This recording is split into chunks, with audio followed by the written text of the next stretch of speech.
हाय भैया, कैसे हो? हाय हाय लोकेश। कैसे हो? कैसा चल रहा है आपका लॉकडाउन? बस चल रहा है। हम लोगों का तो ठीक चल रहा है, काफी लोगों का खराब चल रहा है। हम लोग तो ठीक हैं, घर पे हैं। करेक्ट। 3 टाइम खाना खा रहे हैं, फैमिली के साथ टाइम बिता रहे हैं। लेकिन काफी लोग ऐसे हैं जिनको मतलब बेसिक से बेसिक चीज मिलना भी हम्म। डिफिकल्ट हो गया था।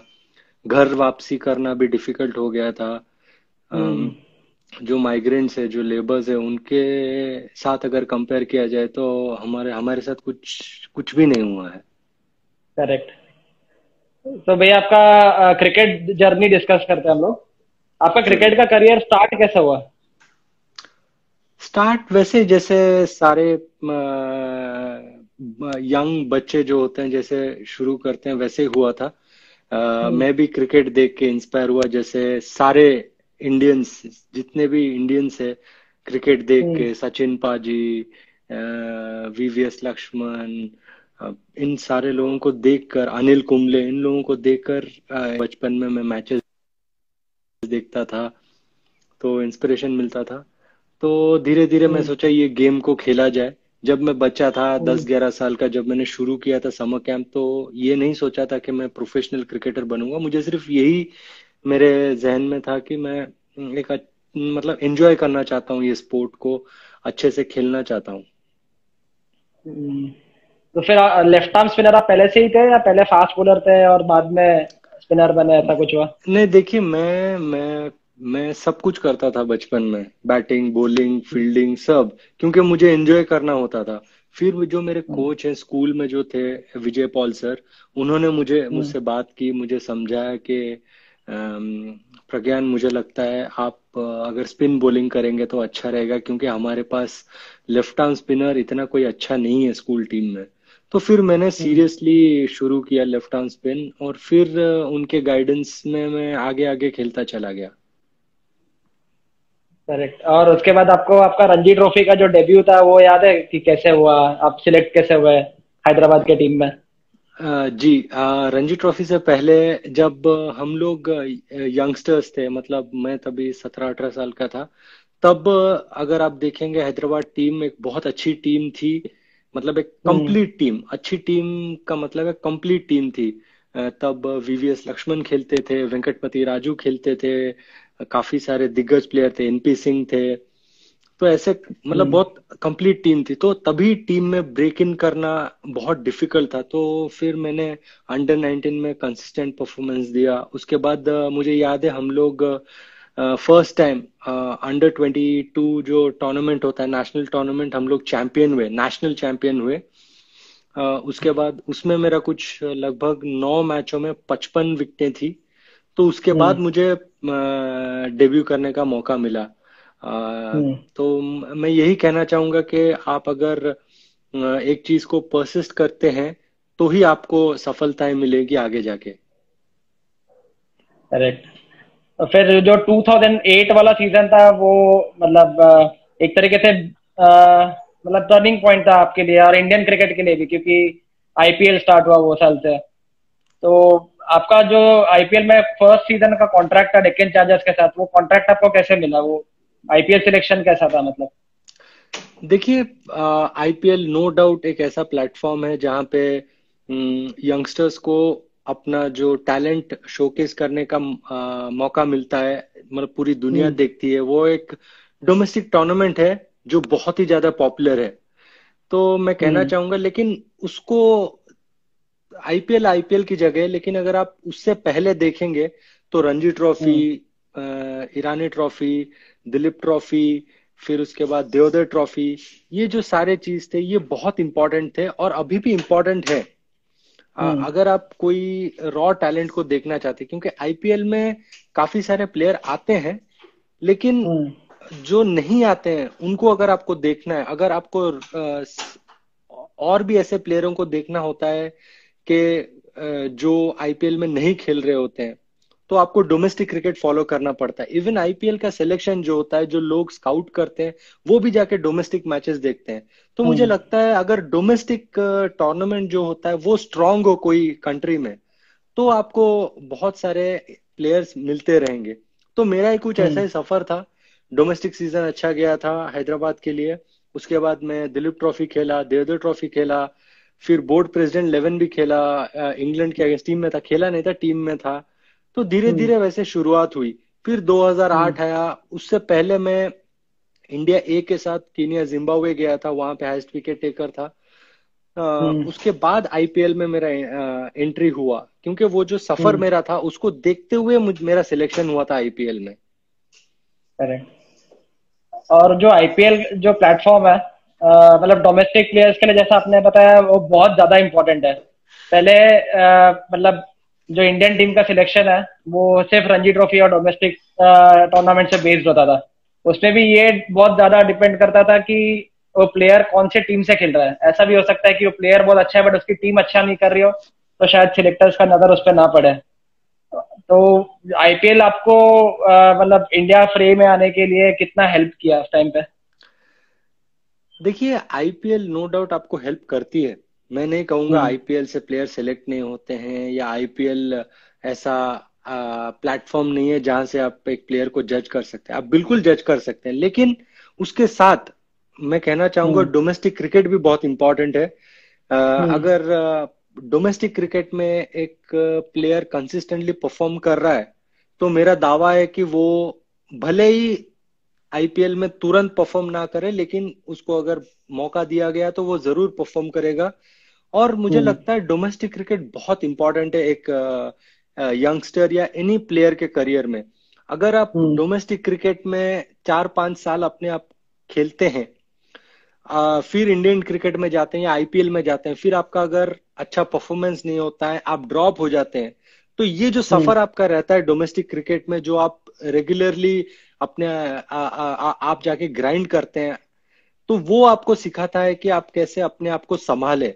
काफी बार हमने देखा है बहुत सारे प्लेयर्स जो होते हैं वो तुरंत एक सीजन में इंडियन टीम या आईपीएल में आ जाते हैं, लेकिन जब उनको सक्सेस नहीं मिलता है, तो हम्म। फिर वो बिल्कुल ही गायब हो जाते हैं।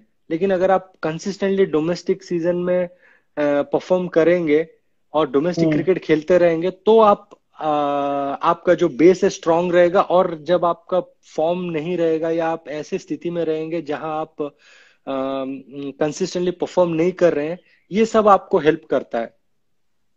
करेक्ट। फिर जो आईपीएल में जो फर्स्ट सीजन था आप लोग का वो इतना कुछ खास नहीं था। मतलब डेक्कन चार्जर्स टेबल के एकदम लास्ट में बॉटम में फिनिश किया था।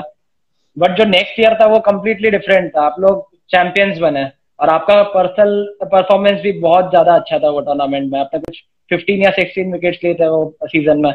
तो वो आईपीएल फर्स्ट टाइम जीतने का एक्सपीरियंस कैसा था आपका? देखिए, 2008 में जब पहली बार आईपीएल शुरू हुई और टीम सिलेक्शन हुआ, जो ऑक्शन हुआ, अगर ऑन हम्म। पेपर देखेंगे तो मतलब डेक्कन चार्जर्स के बहुत अच्छी टीम थी। हम्म। सारे दिग्गज प्लेयर थे टीम में। लेकिन तभी आपको एक टूर्नामेंट जीतना होता है या कंसिस्टेंटली परफॉर्म करने के लिए आपको एज ए एक बॉन्डिंग क्रिएट करना पड़ता है, जो हम्म। धीरे धीरे हम लोग 2009 में क्रिएट किए थे। टीम गेम में इंडिविजुअल आपको टूर्नामेंट नहीं जिता सकता है, एक दो मैच जिता सकता है, लेकिन अगर आपको टूर्नामेंट जीतना होता है तो as a team, as a unit खेलनी पड़ती है। तो हम्म। ये एक चीज जो है हमने रियलाइज किया, उसके ऊपर हमने काम किया। फिर 2009 में हमारा एक बहुत अच्छा कमबैक रहा। हम साउथ अफ्रीका में जाके आईपीएल जीते। ऑब्वियसली हम्म। एक आईपीएल जैसी टूर्नामेंट आप जीतते हैं हम्म। बाहर देश में, लाइक साउथ अफ्रीका में जाके। और जब आप 2008 में एक मतलब बहुत ऑर्डिनरी परफॉर्मेंस रहा होता है टीम का, फिर आप 2009 में वापसी करते हैं और टूर्नामेंट जीतते हैं, तो एक अलग हम्म। सेटिस्फैक्शन मिलती है। और वो आपका पर्सनल रिकॉर्ड भी मतलब वो सीजन में बहुत अच्छा था। वो भी साउथ अफ्रीका जाके एज अ स्पिनर कितना चैलेंजिंग था आपके लिए वो T20 टूर्नामेंट वो? देखिए, एक ब्लेसिंग ये थी कि साउथ अफ्रीका का सीजन खत्म हो गया था। तो खत्म हम्म। होने के कारण विकेट थोड़े ज्यादा ड्राई हो गए थे, तो बॉल घूम रही थी। काफी सारे हम्म। स्टेडियम्स में जो हमने खेला वहां पे विकेट थोड़ा स्लो था, बॉल घूम रही थी। तो उसका जरूर हमें फायदा मिला। लेकिन वो कहते हुए, आप जब T20 क्रिकेट खेलते हैं, कोई भी विकेट रहने दीजिए, कैसा भी मैदान रहने दीजिए, हमेशा आपके ऊपर प्रेशर रहता है, क्योंकि 2 बॉल में गेम बदल सकता है। तो इसलिए विकेट से मदद तो जरूर मिल रही थी, लेकिन प्रेशर बरकरार था हमारे ऊपर। और उसके बाद जो फर्स्ट सीजन आप लोग जीते, फर्स्ट टाइम आप आईपीएल जीते, उसके बाद सेलिब्रेशन कैसा था डेक्कन चार्जर्स के ड्रेसिंग रूम में? देखिए, मैं बिलीव करता हूं कि आप अगर एक इम्पोर्टेंट टूर्नामेंट खेल रहे हैं, या कोई एक ऐसे चीज के लिए आप हार्ड वर्क कर रहे हैं, मेहनत कर रहे हैं, अगर उसमें हम्म। आपको सफलता मिलती है तो आपको थोड़ा एंजॉय करना चाहिए, जो टीममेट्स के साथ थोड़ा लाइटर मोमेंट बिताना चाहिए, क्योंकि हम्म। उसका जो वैल्यू है आपको पता चलता है। अगर आप सिर्फ हम्म। मेहनत करे जाए तो फिर एक टाइम हम्म। आता है जब आप स्टेल हो जाते हैं। तो आपको हर करेक्ट। चीज में बैलेंस रखना बहुत जरूरी होता है। हम्म। फिर जो थर्ड सीजन था आईपीएल का, आपको पर्पल कैप मिला था, आप हाईएस्ट विकेट टेकर था आईपीएल का, तो वो वाला फीलिंग कैसा था आपका? देखिए, वो जो फेज था मेरे लाइफ में, मैं अपने अपना अपना जो क्रिकेट होता है उसको एंजॉय कर रहा था। मैं सिर्फ हम्म। यही सोच रहा था कि मैं ग्राउंड में अगर जाऊंगा तो मुझे परफॉर्मेंस देना है, मुझे हम्म। अपने टीम के लिए जो भी हो सके करना है। हम्म। क्योंकि एज अ प्लेयर मैं ये सोचता हूँ कि इंडिविजुअल परफॉर्मेंस तभी हाईलाइट होते हैं जब आप अपने टीम को जिताते हैं।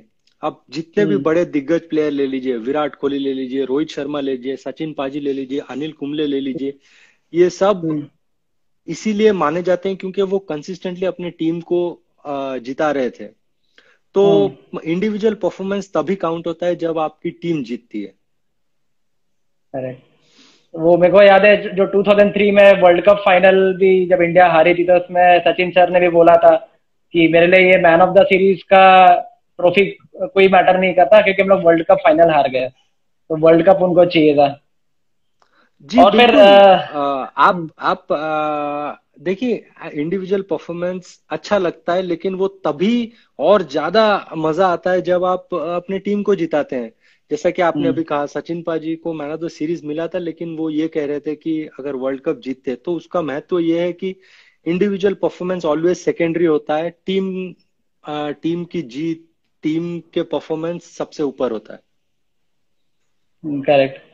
फिर आप जो 2012 में आईपीएल से पहले आप का ट्रांसफर हुआ था डेक्कन चार्जर्स से, आप मुंबई इंडियंस में हैं।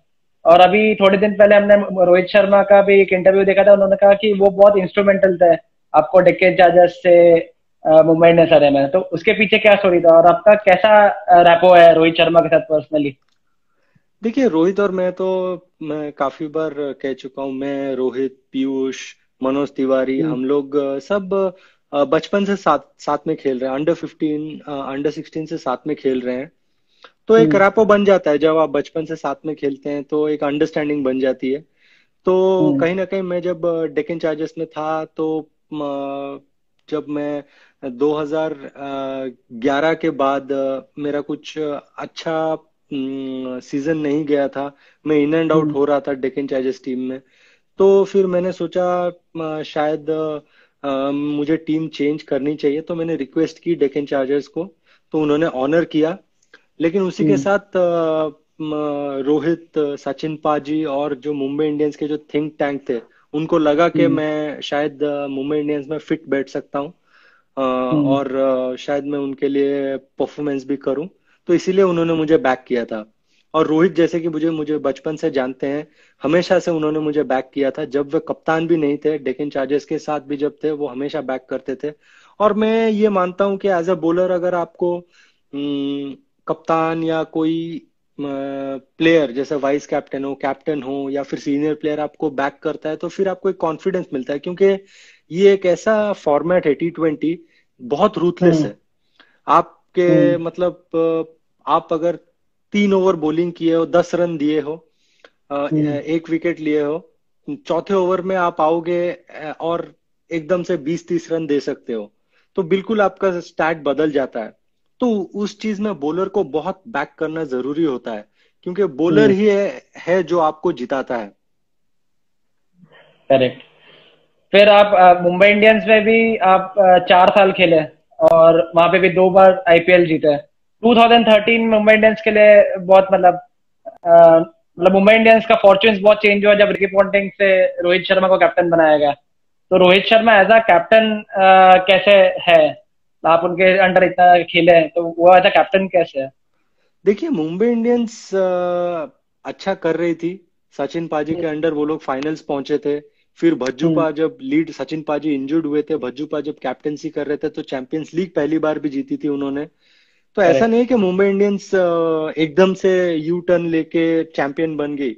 उनका ट्रैक हम्म। रिकॉर्ड बहुत अच्छा था। लेकिन जब हम्म। रोहित आए तो रोहित अच्छा, उन्होंने अच्छा कंट्रोल लिया।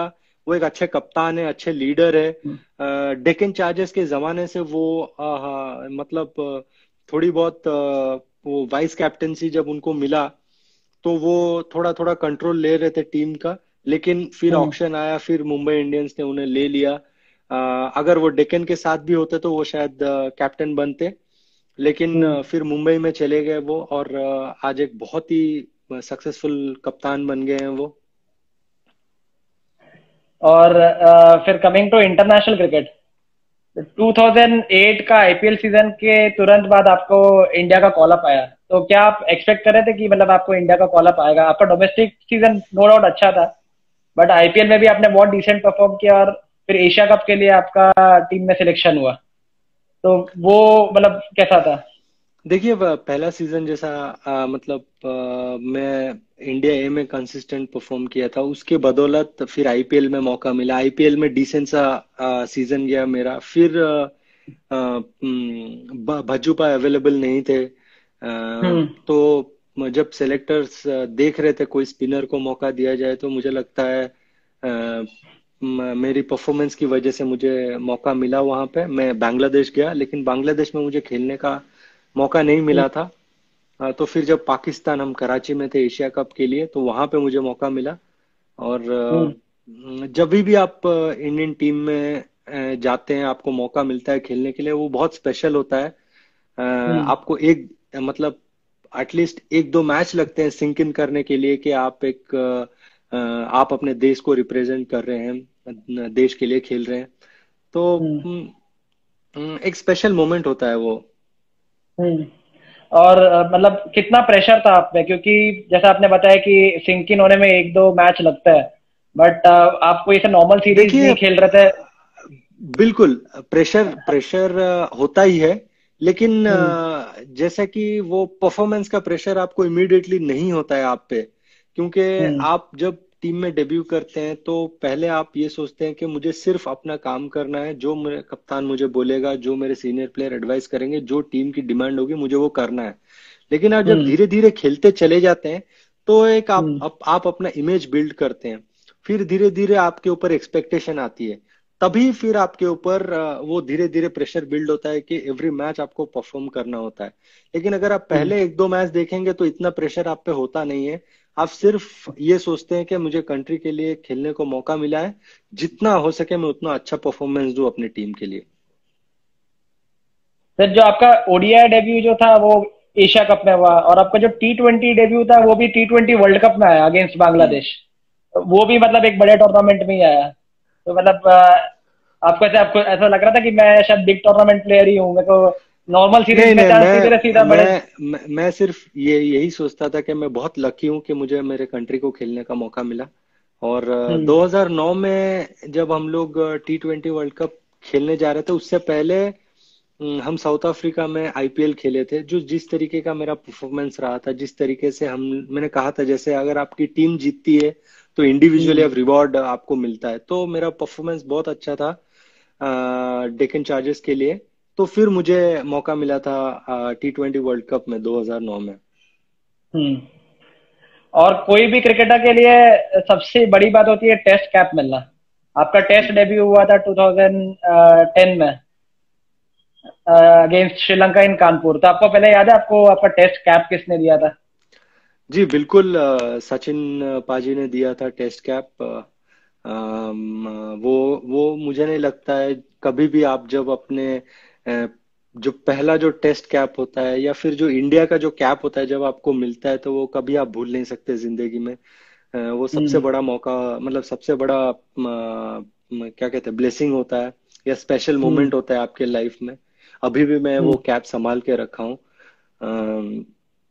तो आपने जैसा कहा कि एज अ प्लेयर जब आप खेलते हैं तो आप यही सोचते हैं कि आपको टेस्ट क्रिकेटर बनना है। टेस्ट क्रिकेट में असली जो कैरेक्टर होता है वो टेस्ट होता है, और हम्म। आपकी जो स्किल्स है, जो आपकी मेंटल स्ट्रेंथ है, वो सब वहां पे टेस्ट होती है। करेक्ट। और वो सीरीज भी बहुत इंपॉर्टेंट था। और एक मैच था मुझे याद है, last test match Brabourne stadium में। तो उसमें वीरूपा जी ने कुछ 293 किया था। और मतलब वो उनका वो बैटिंग पे देखने का एक्सपीरियंस कैसा था? और आपको ऐसा थोड़ा प्रेशर आया था कि नहीं कि मतलब ये इतना मार रहे हैं तो मतलब बॉलिंग के लिए कितना डिफिकल्ट होगा ये विकेट पे बॉलिंग डालना? देखिए, ऑब्वियसली अगर मैं वीरूपा के अगेंस्ट बॉलिंग करता तो मुझे प्रेशर होता, लेकिन प्रेशर तो रहता ही है। जैसा कि मैंने आपको हम्म। कहा, टेस्ट मैच हम लोग वही मैच में हम लोग जो मेरा सेकंड मैच था वो नंबर वन टेस्ट टीम बने हम लोग for the first correct. Time. Hmm. तो वीरूपा एक्सेप्शनल हमेशा से रहे हैं। और वो जो टीम थी, वो टीम में आप जिसको भी देखेंगे, राहुल भाई थे, सचिन पाजी थे, वीरूपा थे, गौती भाई थे, हम्म। सब जिनको भी आप देखेंगे तो आपको ऐसा लगेगा कि बस ये लोग कैसे अपने आप को, सब लेजेंड्स हैं। तो इनको जब भी हम्म। आप देखते हैं तो यही सोचते हैं कि ये किस तरह से अपने आप को प्रिपेयर कर रहे हैं, किस तरीके से अपने आप को गेम रेडी कर रहे हैं। तो ये सब चीज देखने को बहुत मिलता था। करेक्ट। और आपका शायद बॉम्बे के साथ लव अफेयर जो है वो बहुत पुराना है। आपके मुंबई में जो रिकॉर्ड है आपका, ब्रेबॉर्न स्टेडियम बोलो, वानखेड़े स्टेडियम बोलो, आपका बहुत अच्छा रिकॉर्ड रहा है। हर साल आप आते थे एक टेस्ट मैच खेलने और 5 विकेट 5 विकेट हर एक इनिंग में ऐसा जी, लेके जाते थे। मैंने कहा भी है, मुंबई मुंबई मेरे लिए स्पेशल है, क्योंकि वानखेड़े हम्म। में मैं जब भी बॉलिंग किया हूँ, मैं अच्छे से परफॉर्मेंस दिया है। और एक मेमोरी हम्म। मेरा वानखेड़े स्टेडियम में रहा है हमेशा, मुंबई इंडियंस के लिए, इंडियन टीम के लिए। हम्म। मुझे लगता है वानखेड़े मेरे लिए एक बहुत ही स्पेशल स्टेडियम है। तो वानखेड़े के थोड़े मेमोरीज से पहले आपको शायद एक और मैच का याद दिलाता हूँ मैं, जो एक इंडिया ऑस्ट्रेलिया का मैच हुआ था मोहाली में। हम्म। जिसमें बहुत रेयरली ऐसा देखा जाता है कि राहुल द्रविड़ जैसा या वीवीएस लक्ष्मण जैसे कोई पर्सनालिटी गुस्सा हो जाता है। तो वो एक बहुत टेंस सिचुएशन हो गया था, कुछ लास्ट के 11 रन चाहिए थे और वीवीएस लक्ष्मण शायद आप पे गुस्सा हुए थे बीच में। तो वो क्या स्टोरी था, आप बताएंगे जरा? देखिए, गुस्सा गुस्सा होना लाजमी था, क्योंकि वो जिस तरीके से ईशांत के साथ पार्टनरशिप बिल्ड किया था, जिस तरीके से टीम को इतने नजदीक लेके चले गए थे जीत के तरफ, तो वहां अगर मैं कुछ गलती करता तो हम हार सकते थे।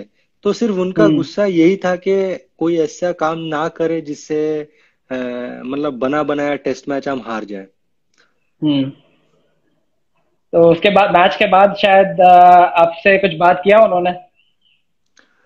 नहीं, बचपन से मुझे जानते हैं, ऐसा कुछ है नहीं, और कोई हम्म। एक्सप्लेनेशन की जरूरत भी नहीं है। जब आप अपने अपने कंट्री के लिए खेलते हैं, जब आप पैशन से खेलते हैं, तो कभी कभी ये हम्म। हो जाता है।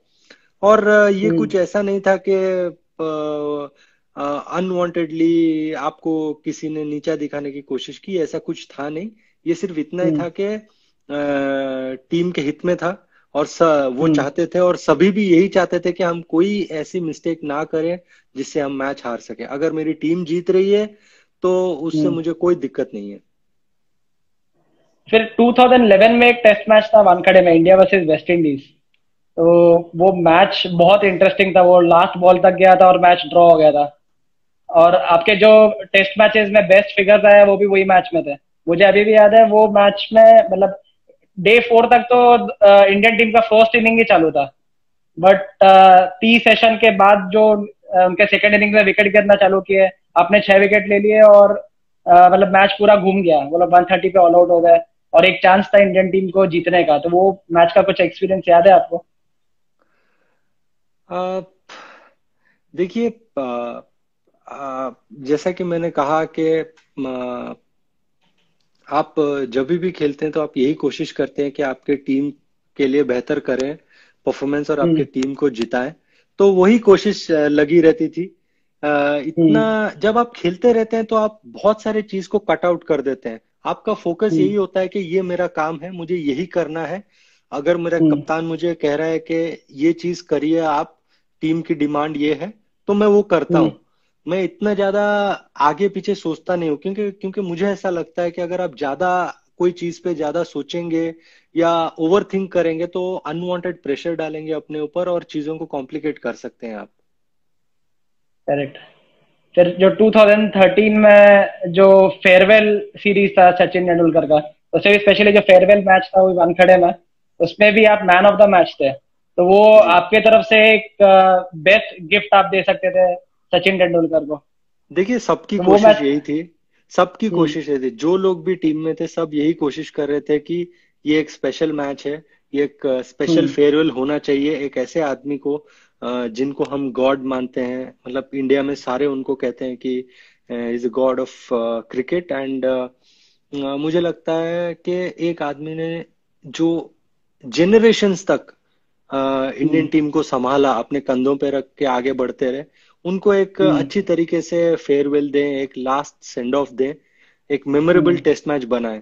तो मैं भाग्यशाली रहा कि मुझे मौका मिला 10 विकेट लेने का। और हम्म। जैसे जैसे परफॉर्मेंस हुआ, मैं कहना चाहूंगा कि मैंने डेडिकेट भी किया था सचिन पाजी को, हम्म। क्योंकि उन्होंने जो कंट्री के लिए किया है, इंडियन क्रिकेट के लिए हम्म। जो किया है, वो बहुत स्पेशल है। और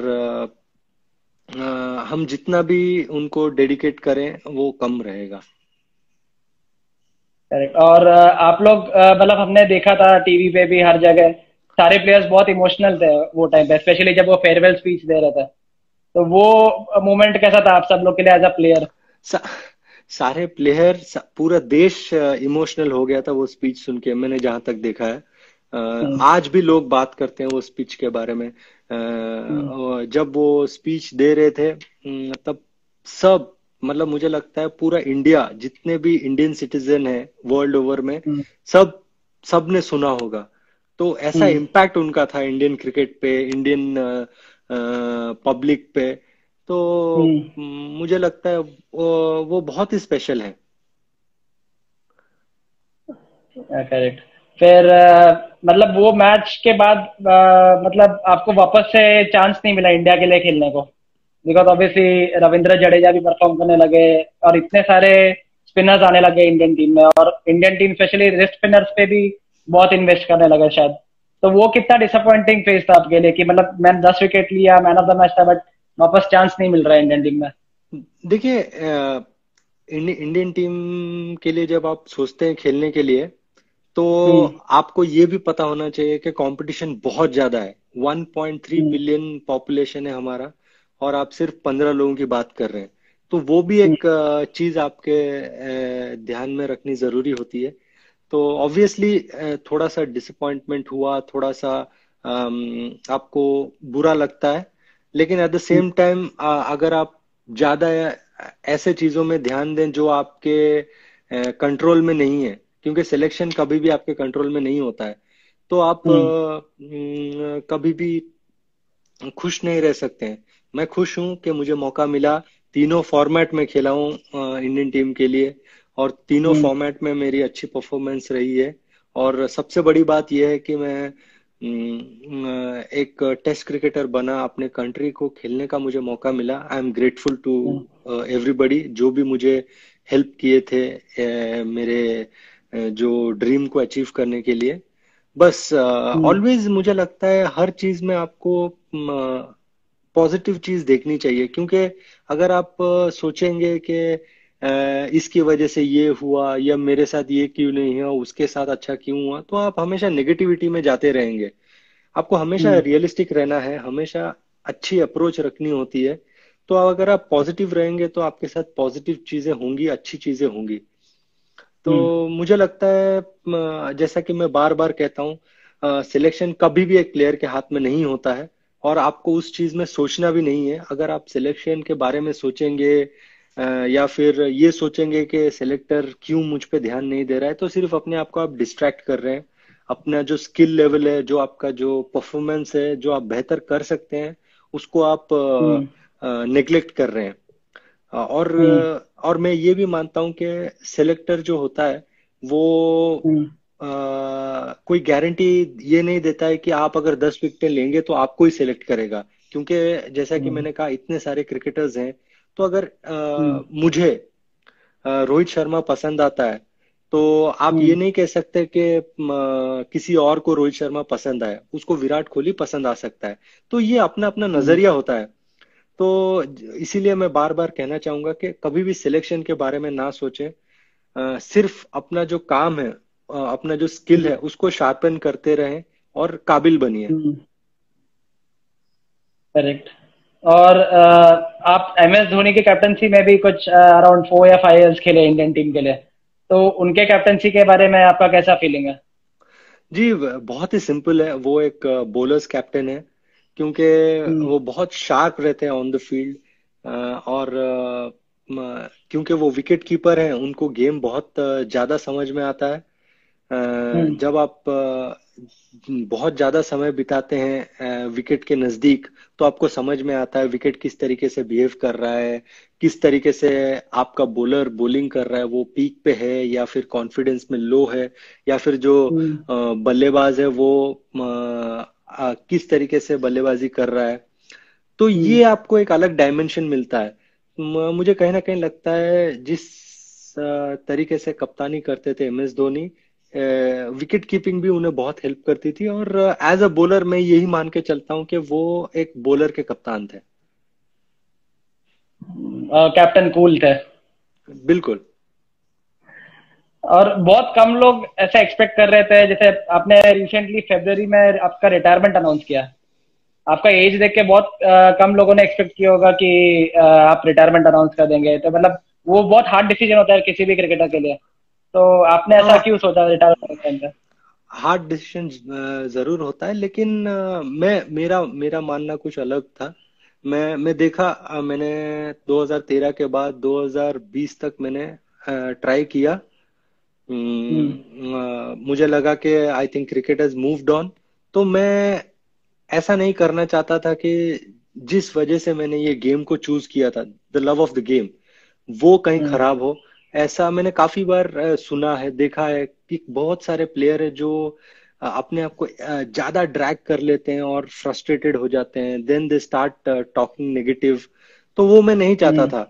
मैं ग्रेसफुली बाय बोलना चाहता था क्रिकेट को।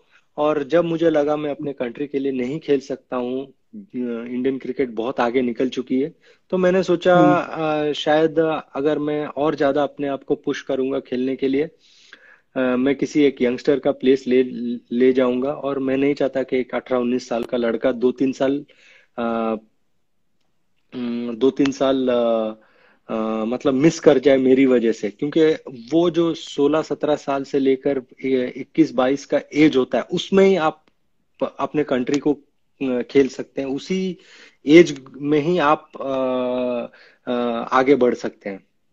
फिर धीरे धीरे अपने आप को, फिर बाद में आप अपने आप को बेहतर क्रिकेटर बनाते हैं। लेकिन वो जो एज हम्म। होता है उसमें आप आगे बढ़ते हैं।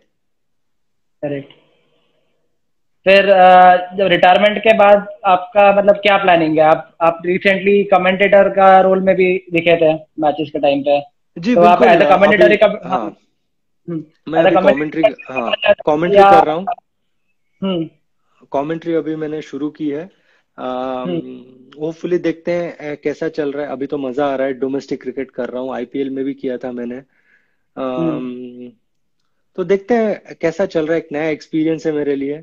लेकिन हम्म। कमेंट्री भी बहुत टफ होता है, आपको हर वो चीज करना होता है एज ए कमेंटेटर हम्म। जो एक क्रिकेटर करता है। सिर्फ आपको ग्राउंड में जाके खेलना नहीं होता, क्योंकि आपको हर चीज की नॉलेज होनी जरूरी होती है। विकेट कैसा बिहेव कर रहा है, हम्म। ग्राउंड किस तरीके का है, बारिश होने वाली है नहीं होने वाली है, दोनों कप्तान में कौन अच्छा निर्णय लेता है, सारे चीज का नॉलेज होना बहुत जरूरी होता है अगर आपको कुछ कमेंट करना है। क्योंकि आप जब आप बात करते हैं दो टीमों के बारे में, अगर उसके बारे में आपको पता नहीं है, या वो जो ग्राउंड पे जहां मैच हो रहा है उसके बारे में पता नहीं है, तो फिर आप कुछ बात नहीं कर सकते हैं। तो it's as good as playing cricket, only thing is that कि आप ग्राउंड पे जाके खेलते नहीं है। करेक्ट। और उसके बाद जैसे पूरे कंट्री में अभी लॉकडाउन का माहौल चल रहा है, तो उसको लेके आप आपके फैंस को और आपके फ्रेंड्स को क्या मैसेज देना चाहेंगे? देखिए, मैं यही कहना चाहूंगा, जैसे कि मैंने शुरुआत में कहा था आपको, हम जो कर रहे हैं हम्म। बहुत कम कर रहे हैं।